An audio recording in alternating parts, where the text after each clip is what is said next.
Bonjour les amis, alors aujourd'hui la thématique que je vais soulever c'est la requête, une des requêtes populaires pour l'hypnose, c'est l'hypnose pour perdre du poids.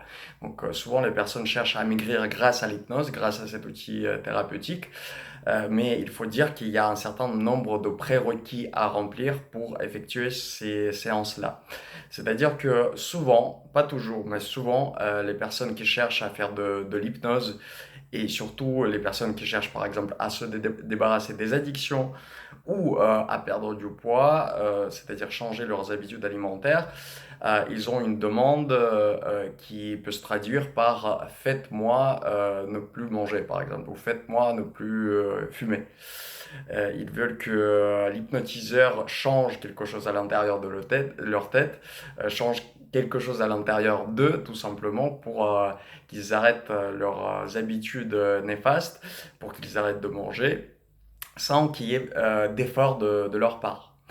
Je tiens à dire tout de suite que ça ne marche pas comme ça. C'est-à-dire qu'il y a un certain nombre de personnes qui sont certes très suggestibles et qui peuvent, durant une séance d'hypnose, être, on va dire, on peut changer un certain nombre de choses à l'intérieur d'eux et même aller un petit peu contre leur volonté, mais ça sera pour moi pas très pérenne. Ça veut dire que ça va pas durer dans le temps. Et pour qu'il y ait des changements qui durent dans le temps, il faut la coopération de la personne elle-même.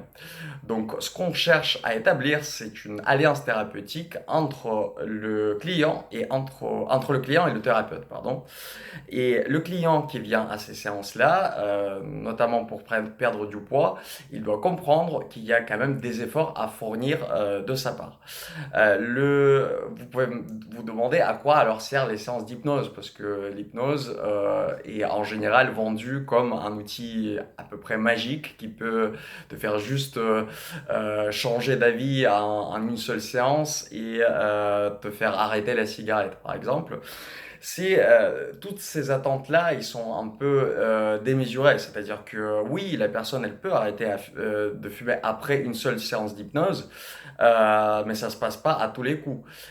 Pourquoi ça se passe pas à tous les coups? Tout simplement parce que si une personne vient et cherche juste que le thérapeute fasse tout à sa place, là, rarement le succès est atteignable.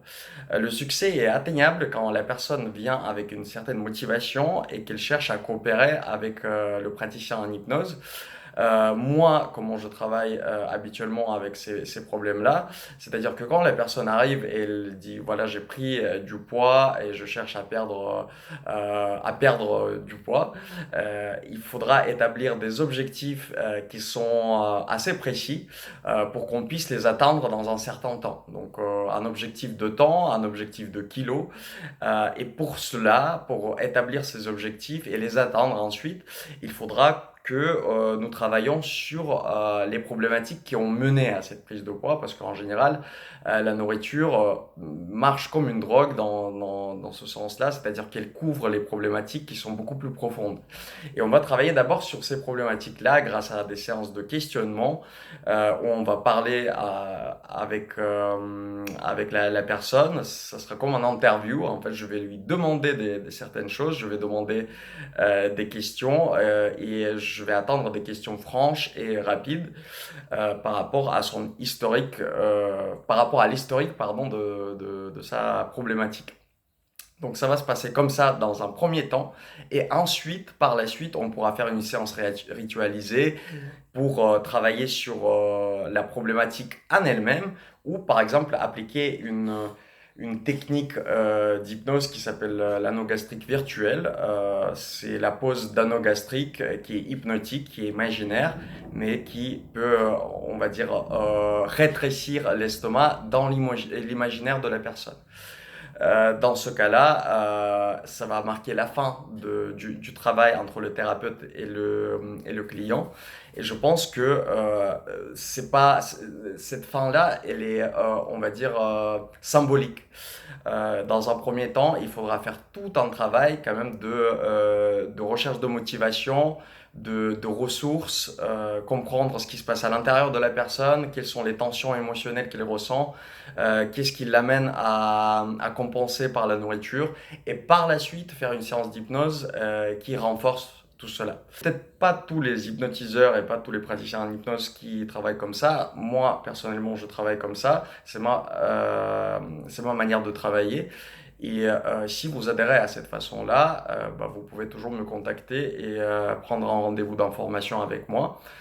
Et par la suite, on peut envisager un suivi et un accompagnement. Voilà. Je vous souhaite une très bonne journée. Merci beaucoup et à bientôt.